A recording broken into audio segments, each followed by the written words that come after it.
பாத்துக்க கூடாதா? என்ன பண்ணிருக்கா பாரு. நான் அடுப்புல பால் வச்சிருக்கேன். மாமா மாமா மாமா என்ன பண்றீங்க? ஒண்ணும் இல்ல, நீங்க எல்லாம் போய் உட்காருங்க, நான் அடுப்பை பாத்துக்கிறேன். சம்பந்தி நீங்க என்ன அடுப்பு கிட்ட பண்ணிட்டு இருக்கீங்க? சம்பந்தி எதுக்கு நீங்க பதறீங்க? நான் எவ்வளவு பெரிய சமையக்காரன் தெரியுமா? விஜய் வர்றதுக்கு முன்னாடி நான் தான் வீட்டுல சமைச்சுக்கிட்டு இருந்தேன். இப்பதான் குறைஞ்சு போச்சு. அதெல்லாம் சரிதான். எங்க வீட்டுக்கு வந்து சம்பந்தி சமைக்க விட்ட பாவத்தை நான் எப்படி கழுவுறது? அதுக்கும் ஒரு வழி இருக்கு. நீங்களும் என் கூட சேர்ந்து சமைச்சீங்கன்னா. அப்படியா? சரி, அருமையான யோசனை. நம்ம 3 பேருமே இன்னைக்கு சமைப்போம். அப்படின்னா நாங்க நீங்க தான் தினம் சமைக்கிறீங்களா? இன்னைக்கு நாங்க சமைக்கிறோம், நீங்க ரெஸ்ட் எடுப்பீங்க. அதெல்லாம் ஓகே தான். ஆனா நானா நாங்க சமைச்சா நல்லா இருக்கும். அதுவும் ராத்திரி வேலை வேற. எங்களை பட்னி போட்டுறாதீங்க. கிண்டல் வரியா? சம்பந்தி இத சவாலா எடுத்துக்கிட்டு சமைச்சு காமிச்சிருவோம். கண்டிப்பா வாங்க. லீலா, என்னமா அப்படி சொல்லிட்ட? உலகத்துல இன்னைக்கு பெரிய பெரிய சமையக்காரன்லாம் ஆம்பளைங்க தான். ஹோட்டல்ல போய் சாப்பிடுறோமே, அங்கெல்லாம் சமைக்கிறது யாரு? ஆம்பளைங்க தான். அவ்வளவு எதுக்கு? நல்லன் பீமன்லாம் யாரு? ஆம்பளைங்க தான். அதானே. மாமா நீங்க என்னென்னமோ பேசுறீங்க. நாங்களே சமைச்சிடுறோம். நீங்க போங்க. இல்ல சரோ, நாங்க முன்ன வச்ச கால பின்ன வைக்கிறதா இல்ல. இன்னைக்கு நாங்க சமைக்கிறோம், நீங்க சாப்பிடுறீங்க. நான் தான் இப்ப சீஃப் குக். ஓகே. ஆமா, உங்க சமையல் எப்படி? பிரமாதமா சுமாரா சமைப்பேன். அப்போ நீங்க கரிகால இருக்கீங்க. ஓ சரி. நான் என்ன பண்றேன்? அடுப்பத்த வச்சு சாதம் வடிக்க போறேன். ஒரு சாம்பார், ஒரு ரசம், ஒரு பொரியல், ஒரு ஆப்பளம். பாத்தீங்களாக்கா? இதான் இன்னைக்கு வேண்டும். என்ன சம்பந்தி? ஒரு ஐடியா. சோத்த கடைசியில வச்சா சூடா இருக்கு. அதுவும் நல்ல யோசனை. சம்பந்தி நீங்க என்ன பண்றீங்க? மிளகு, வெள்ளை பூண்டு எல்லாத்தையும் அம்மியில போட்டு அரைச்சு எடுத்துட்டு வரீங்க. சாரி, வாங்க இன்னைக்கு நம்மள சமையலா மாத்துவோம். மாமா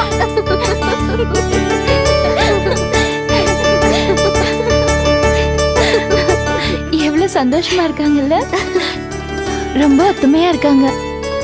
ஆமாக்கா, இங்க சம்பந்திங்க 3 பேரும் ஃப்ரெண்ட்ஸ் மாதிரி ஒத்துமையா இருக்காங்க. ஆனா சகலைங்க ஆளுக்கு ஒரு திசையில எல்லாம் இருக்காங்க.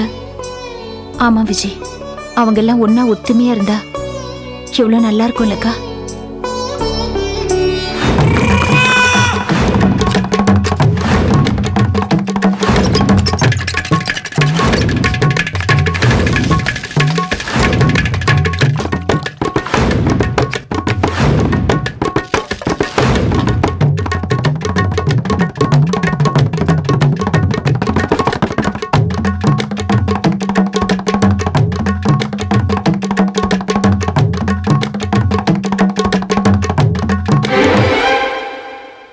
சூடு ஆறதுக்குள்ள சாப்பிடணும். தைரியமா போங்க. சாப்பிடுறது தானே கூப்பிடுறோம். உட்காருமா. மாமா நாங்க உட்கார மாட்டோம். நீங்க உட்காருங்க நீங்க. லீலா உட்காருமா. இல்ல நீங்க உட்காருங்க முதல்ல. இல்ல உட்காரு. உட்காருங்க. வழக்கமா நீங்க சமைச்சா நீங்க பரிமாறுவீங்க, நாங்க சாப்பிடுவோம். இப்ப நாங்க சமைச்சிருக்கோம், நாங்க பரிமாறுவோம், நீங்க சாப்பிடுங்க. பயமா இருக்கு. சொன்னா கேளுங்க. இந்த கதையே பயம் இல்லாம தைரியமா சாப்பிடுங்க. வேணப்பா. என்ன உட்காரு. அக்கா நீ உட்காரு. வைங்க வைங்க வைங்க. நீ உட்காரு. உட்காரணும். சூடு ஆறதுக்குள்ள சாப்பிடணும்ல. சாப்பிட்டு எப்படி இருக்குன்னு சொல்லணும். விஜய் உன் மாமனார் கை பக்குவம். சாம்பார் சாம்பார் இதா இருக்கு. எப்படி சாம்பார் பாத்தீங்களா? வாசனை கமகமன்னு இல்ல? சாப்பிடுமா. சாப்பிடுங்க சாப்பிடுங்க. லீலா நீ சாப்பிடு. இல்ல நான் மட்டும் சாப்பிட மாட்டேப்பா. விஜய் நீ முதல்ல சாப்பிடுக்கா. நீ சொல்றது நியாயமா இருக்கா? இந்த நிலைமையில எப்படிக்கா? நீ சாப்பிடுக்கா. நான் எப்படி? நீ சாப்பிடு. அக்கா முதல்ல சாப்பிடு. நீ சாப்பிடு. யாராவது ஒருத்தர் சாப்பிட்டு நல்லா இருக்கு நல்லா இல்லன்னு சொல்லுங்க. சரி ஒன்னு பண்ணலாம். இதுல ஒன்னு தொடு. அக்கா என்னக்கா? நீ வேண்டாம். நீங்க யாரு? நான் தான். சாப்பிடு. சாப்பிடு. அக்கா இதை எடுத்துக்கா. சுடு சுடு. சாப்பிடு சாப்பிடு.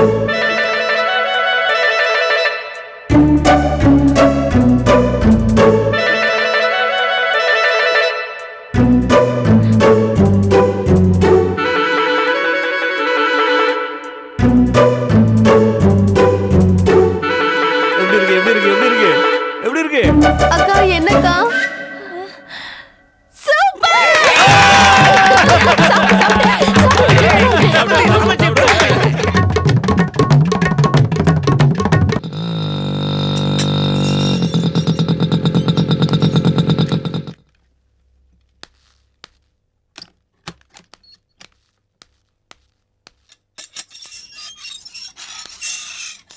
தம்பி, முதல்லலாம் அப்பா பொண்டாட்டி பிள்ளைங்க எல்லாரும் சந்தோஷமா ஒன்னா இருந்தீங்க. அப்புறம் லீலா கோச்சுக்கிட்டு குழந்தைகளை தூக்கிட்டு போயிடுச்சு. அடுத்து அப்பாவோட இருந்தீங்க. இப்போ அவரையும் சண்டை போட்டு விரட்டிட்டீங்களா? இப்ப தனியா இருக்கீங்களே, இது உங்களுக்கே நல்லா இருக்கா? ஏன் தம்பி பேச மாட்டேங்கிறீங்க? ஏமா உங்க வீட்டுல உனக்கு வேலை இல்லையா? அடுத்து விட்டு வேவு பாக்குறதா உன் வேலையா? என் பொண்டாட்டி நான் வச்சிருப்பேன், விரட்டிடுவேன். அது ஏன் இஷ்டம். உங்க வீட்டுல வந்து சோறு கொடு, குழம்பு கொடு நான் எதை கேட்டேனா? என்னப்பா அது ஒரு அக்கறையில கேட்டா? என்ன அக்கறையில? நீங்க எனக்கு என்ன அக்காவா தங்கச்சா? இல்ல பசிச்சா சோறு போடுறீங்களா? என்னப்பா ரொம்ப ஓவரா பேசுற? என்னத்த ஓவரா பேசுறாங்க? நீங்க தான் என் விஷயத்துல ஓவரா பேசிட்டு இருக்கீங்க. அதனாலதான் நான் அப்படி பேசுறேன். போது நிப்பாட்டு. லீலா முகத்துக்காக பாக்குற. நான் திட்ட ஆரம்பிச்சா நீ தாங்க மாட்டேன். இத பாரு, நீ என்ன திட்டு, நாம ரெண்டுல ஒண்ணு பாத்துக்குவோம். அதுக்காக லீலாவோட முகத்துக்காக தான் பாக்குறேன். அப்படி இப்படி எல்லாம் சொல்ற வேலையெல்லாம் வச்சுக்காத. அவ யாரு? ஆஃப்டர் ஆல் என் பொண்டாட்டி. அவளுக்காக நீ ஒண்ணு இறங்கி போக வேண்டியது இல்ல. நீ ஒரு தினசார ஆம்பளன்னு கேள்விப்பட்ட. அது சரியா தான் போச்சு. அந்த லீலா பொண்ணுக்கு கெட்ட நேரம். அதான் ஒன்ன கல்யாணம் பண்ணிக்கிட்டு அவஸ்தைப்படுது. ச்சே.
கோபி, இவ்வளவு நேரம் ஆகியோ அப்பாவை இன்னும் காணுப்பா. என்ன ஏதுன்னு கொஞ்சம் விசாரியே. அலர்குளம் போயிருந்தார்ல, அவர் நைட் அங்கேயே தங்கிட்டு காலைல வரேன்னு எனக்கு ஃபோன் பண்ணி சொல்லிட்டாருக்கா. என்னடா கோபி இப்படி பைத்தியக்காரத்தனமா பேசுற? நாங்கெல்லாம் இத்தனை பேரும் வீட்டுல பதட்டமா இருக்கோம். ஈஸ்வரி அப்பாவை காரணம் துடிச்சிட்டு இருக்கா, நீ என்னமோ சாதாரணமா சொல்ற? அதான் எனக்கு ஃபோன் பண்ணி சொல்லிட்டார்ல மாமா. உனக்கு ஃபோன் பண்ணி சொல்லி வீட்டுக்கு வந்து நீ எப்ப சொல்றது? சரி, உனக்கு ஃபோன் பண்ணார்ல, எங்களுக்கு ஒரு ஃபோன் பண்ணி சொல்லி இருந்தா குறைஞ்சு போயிடுவாரா? ஏமாமா எதுக்கு இதை பெருசுபடுத்திட்டு இருக்கீங்க? அவர் எனக்கு ஃபோன் பண்ணி சொல்லிட்டாரு, நான் உங்ககிட்ட சொல்லிட்டேன், அவ்வளவுதானே, விட்டுருங்க. எனக்கு தெரியும்டா, நல்லாவே தெரியும்டா. இந்த வீட்டுல நீ, உங்க அப்பா, விஜி எல்லாம் தனிக்கச்சியா? எதுவா இருந்தாலும் உங்களுக்குள்ளே பேச முடிவு எடுத்துப்பீங்களா? அப்ப நாங்களாம் எதுக்கு? ஈஸ்வரியும் உங்க அப்பா பெத்த பொண்ணுதான். பை த பை, நான் அவரோட சந்தான். நல்லா இருக்குப்பா நீங்க பண்ற காரியம். எங்களெல்லாம் மூணாவது மனுஷங்க மாதிரி ஒதுக்கி வச்சிட்டீங்க, அப்படிதானே? நீ ஏன் கற்பனை பண்ணிட்டு எதாவது பேசாதக்கா? நாங்க யாரும் அப்படிலாம் நினைக்கல. இங்க பாரு கோபி, இப்படி தேவையில்லாம சப்பக்கட்டெல்லாம் கட்டாத. விஜயும் சரி, அவங்க வீட்டு ஆளுங்களும் சரி, உன்னை மட்டும்தான் மதிக்கிறாங்க. எங்க யாரையுமே மதிக்கிறதே கிடையாது. என்ன நீங்களும் இப்படி பேசுறீங்க? பின்ன என்னடா கோபி, உன் பொண்டாட்டி போனவ எனக்கோ அன்னைக்கோ ஒரு போன் பண்ணி பேசினாளா?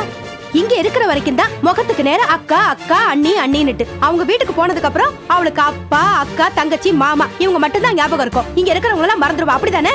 நீ சூழ்நிலையை மறந்துட்டு பேசுறக்கா. நீங்க நினைக்கிற மாதிரிலாம் எதுவும் கிடையாது. வேற எந்த மாதிரி பிரதர் கொஞ்சம் சொல்லுங்களேன். ஏன்னா அலுவலகத்துல போன் கிடையாது. போன் பண்ணா வெளில நடந்து வந்து தான் பண்ணோம். விஜய் இப்ப நேர மாசம், அதால எப்படி வெளில வந்து போன் பண்ண முடியும்? விஜய் மேல அக்கறை இருந்துச்சுன்னா நீங்க எல்லாரும் இப்படி பேசுவீங்களா? டே குமார், விஜிக்கே தோணாத கற்பனை எல்லாம் இவனுக்கு தோணும்டா. அதான் நம்மள சமாதானப்படுத்திட்டு இருக்கான். அதுக்கெல்லாம் காரணம் சொல்லிட்டு இருக்கான். விஜிக்கு உண்மையிலே நம்ம மேல அக்கறை இருந்ததுன்னா எவ்வளவு தூரமா இருந்தா நடந்து வந்து போன் பண்ணிட்டு இருக்கலாம்ல.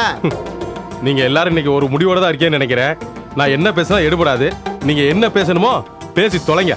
வந்து வாச்சிருக்கேன். என்னது இவன் பாட்டுக்கு போறான். இப்ப நம்ம யார் கூட சண்டை போடுறது? டே போகட்டும்டா, நாளைக்கு விஜய் உனக்கு போன் பண்ணும்ல, அப்ப பாத்துக்கிறேன். ஆமாங்க, நீங்க சொல்றதா கரெக்ட். அவ நமக்கு போன் பண்ணலன்னு சொன்னதுக்கு என்ன விளக்கம் கொடுத்துட்டு போறா? நாளைக்கு அவ இவனுக்கு போன் பண்ணுவால, அப்ப என்ன விளக்கம் கொடுக்கறான்னு பார்க்கலாம். இந்த அப்பா கூட அவன மாதிரி ஜாலரா போயிட்டாரு. அழகர் கூடத்துல அவருக்கு என்ன வேலை? என்ன அங்க போய் மருமகளை தாங்கிட்டு இருப்பாரு. அப்படி இருந்தா பரவாயில்ல ஈஸ்வரி. அங்கேயும் போய் உட்கார்ந்து மருமலுக்கு தோசை விட்டு கொடுத்து நம்ம குடும்ப மரத்தை கப்பல தமர் தான் சரி. டேய், பிரசவத்துக்காக விஜய் ஊருக்கு போச்சு இல்ல, பின்னாடியே பைய தூக்கிட்டு போய் இவனு உட்காந்துக்கிட்டான். மருமக முக்கியம்னு மாமனாரும் போயிட்டாரு. ரெண்டு பேரும் அங்க இருந்து குடும்ப கௌரவத்தை கெடுத்துக்கிட்டு இருக்காங்க. அதான் நான் இங்க இருந்து குடும்ப கௌரவத்தை காப்பாத்திட்டு இருக்கேன். கரெக்டா சொன்ன சகல. இந்த விஷயத்துல நீயும் நானும் ஒண்ணுதான். ஆமாமா, உங்க ரெண்டு பேரையும் விட்டா இந்த விஷயத்துல அடிச்சுக்க ஆளே கிடையாது. சம்பந்தி வீட்டுக்காரங்க வீட்டுல இருக்கிறது அசிங்கம்னு எங்க அப்பாவுக்கு சொல்ற தகுதி உங்க ரெண்டு பேரையும் விட்டா வேற எந்த மடை எனக்கு இருக்கு சொல்லு பாப்போம். வராஜ், ஏண்டா சகல, சமீப காலமாவே இந்த குமாரு இந்த ஒரு டைலாக்க வச்சே நம்மள மடக்கிட்டு இருக்காண்டா. இதுக்கெல்லாம் ஒரு முடிவு கட்டணும். இந்த மானங்கட்ட பொழப்புக்கு பேசாம நீ தள்ளி கொடுத்துட்டு போயிரியா? டேய், நான் போயிட்டா இந்த குடும்ப கௌரவத்தை யாரா காப்பாத்துறது? நீ மட்டும் போயிட்டுன்னு வச்சுக்கவே, இந்த குடும்பத்துக்கு கௌரவம் தானா வந்துருவியா? சீ.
அண்ணே, இந்தாண்ணே துண்டு.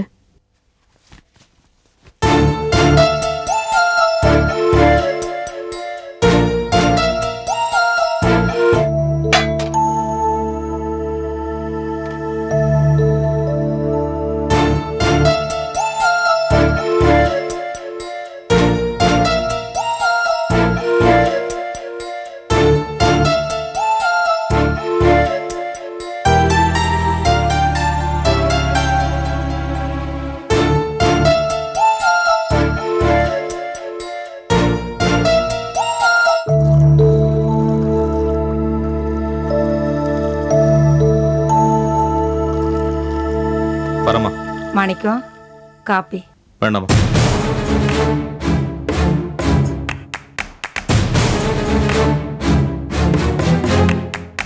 பாத்தியாமா அண்ணனை?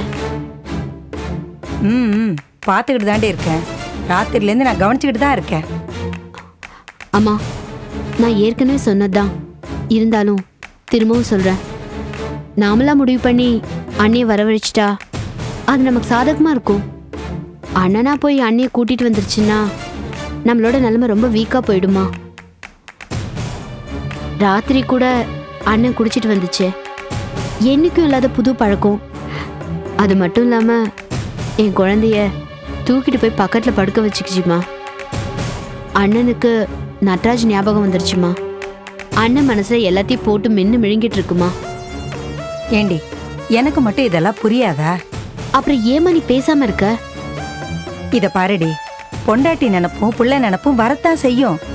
அப்ப கூட அவன் உன் பிள்ளைய தானடி தூக்கிட்டு போய் பக்கத்துல போட்டுக்கிட்டான். அது இல்லம்மா, நான் என்ன சொல்ல வரேன்னு கொஞ்சம் புரிஞ்சுக்கோ. இத பாரு, கொஞ்சம் பொறுமையா இரு. எதுக்கு நீ இவ்வளவு அவசரப்படுற? நம்ம கையை மீறி விஷயங்கள் நடக்கிறதுக்குள்ள நாம சுதாரிச்சுக்கணும்னு நான் நினைக்கிறேம்மா. இத பாரு நிர்மலா, எப்படி இருந்தாலும் அந்த சரம் இங்க வந்துதான் ஆகணும். அவளை வர வைக்க தான் போறோம். ஆனா இங்க வந்ததுக்கு அப்புறம் அவ குடுமி நம்ம கையில தாண்டி இருக்கணும். அப்புறம் அதான் நம்மளை கூட்டிட்டு வந்துட்டாங்களே, அப்ப நம்ம தயவு இல்லாம அவங்களால இருக்க முடியாதுங்கிற நினைப்பு அவளுக்கு வந்துடக்கூடாதுடி. அதுக்கேத்தபடி பக்குவமா தாண்டி எல்லாத்தையும் பண்ணணும். என்ன பண்ண போற? இத பாரு, நீ எதை பத்தியும் கவலைப்படாத. எதை எப்போ எப்படி செய்யணும்னு எனக்கு தெரியும். எப்பவும் போல உன் பாட்டுக்கு நீ உன் வேலையை பாரு.